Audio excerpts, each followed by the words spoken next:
G20 is an absolutely hilarious die-hard spoof that playfully makes fun of all the ridiculous tropes of modern Hollywood, featuring an out-of-shape woman in her late 50s who has to take on an army of evil crypto bros while battling sexism on her own side, aided by her teenage tech genius daughter to stop an Australian dude from crashing the world's financial markets. And honestly, I haven't laughed so much in years. Watching an almost 60-year-old Viola Davis beating up a 250-pound meathead with a frying pan really shows that Amazon have come to terms with how ridiculous this girl boss stuff is and decided to fully embrace the comedy potential of modern Hollywoods. Wait, what? This is a serious movie? Really? Oh my god!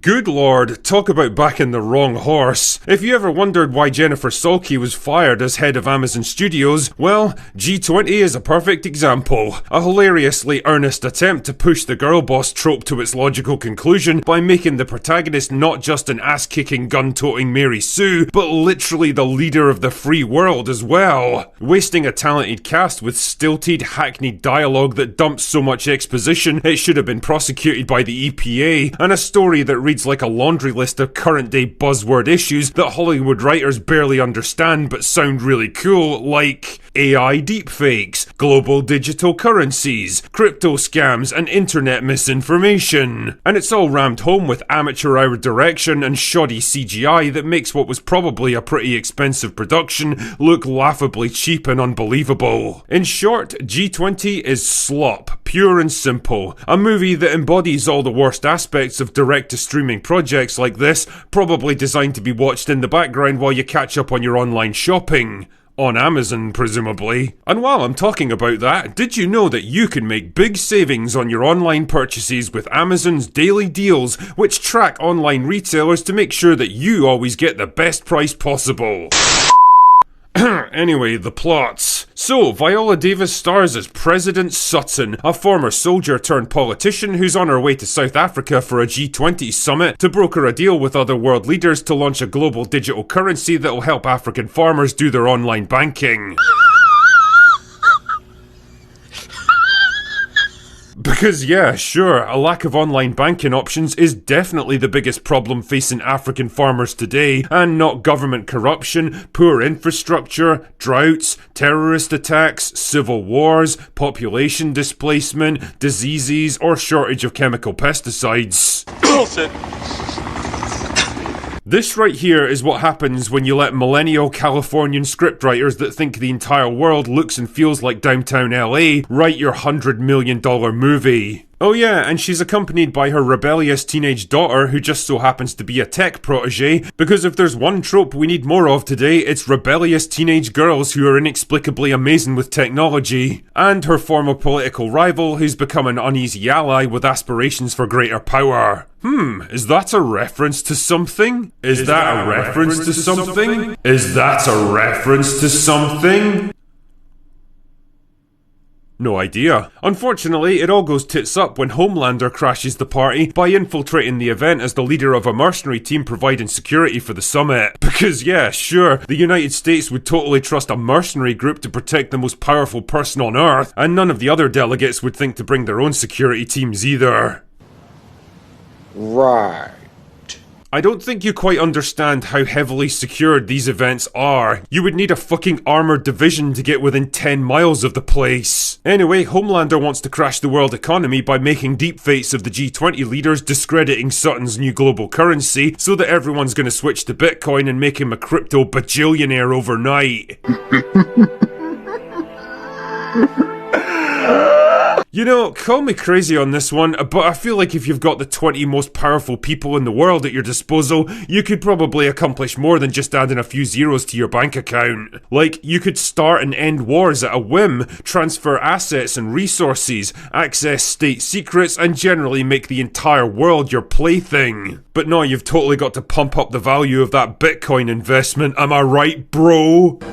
It's a bold strategy, Cotton. Let's see if it pays off for him. Also, I love the idea that he specifically needs the G20 leaders to read into a camera so he can sample their voices and deepfake them. There's probably hundreds of hours of footage of them freely available online. Are you seriously telling me that's not enough already? Also, isn't it kind of a bad idea to live stream yourself doing all of this? I mean, that's just painting a massive target on your back. Even if you get away with this whole plan, you'll be hunted for the rest of your natural life. Whatever. The only fly in the ointment is President Sutton, who manages to escape during the confusion along with a small collection of disposable assholes, and proceeds to fuck with his plans by taking out his men so that she can save her family, rescue the hostages, and stop Homelander in his tracks. Oh yeah, did I mention that she's also a combat veteran who can still kick ass despite being almost 60 years old and having a blown out knee? Well, she is and she does, and the result is some of the most hilarious displays of the old woman beating up very accommodating stuntmen working their arses off to carry the entire fight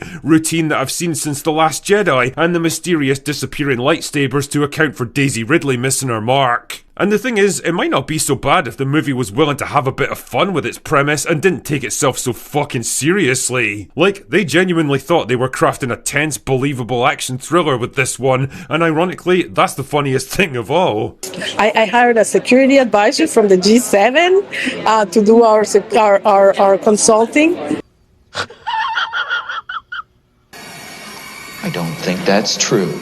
For some reason, there's been this weird drive to rebrand Viola Davis as a tough, ass-kicking action hero in recent years, which is a bold choice for someone who's pushing 60 and clearly isn't in peak physical condition. Don't get me wrong, I really like her as an actor, but the idea that she could take down a man half her age and twice her size in a fistfight is almost as laughable as watching a 5-foot-tall Bella Ramsey forcing a brick shithouse to tap out in a wrestling match in The Last of Us. Boom, motherfucker. Gay! But don't worry, I'll get back to that one soon enough. Believe that! Anthony Starr is another one of those actors who can deliver a powerhouse performance with the right material, but unfortunately G20 isn't it. You can see how hard he's working to bring some kind of gravitas to the cheesy, contrived bullshit he's forced to read, and it just pisses me off to see talented actors like these wasted in a movie that totally doesn't deserve them. Aside from all that, the usual tropes of modern writing are present and correct with this one. There's the sweaty, middle-aged white guy that constantly talks down to Sutton and exists mostly to be wrong about everything. The rebellious teenage daughter who's so smart she can literally hack the White House security system and escape the Secret Service to go drinking with her friends in Washington. Should have made her the main character if I'm honest. And a recent addition to the Hollywood writing playbook, the vaguely right-wing online influencer villain spreading disinformation for his own personal benefits. Ultimately, G20 is a movie that feels out of time and out of place, made before the cultural winds had shifted and probably banking on certain events in America last year turning out quite differently. It's a film that's laughable when it tries to be serious,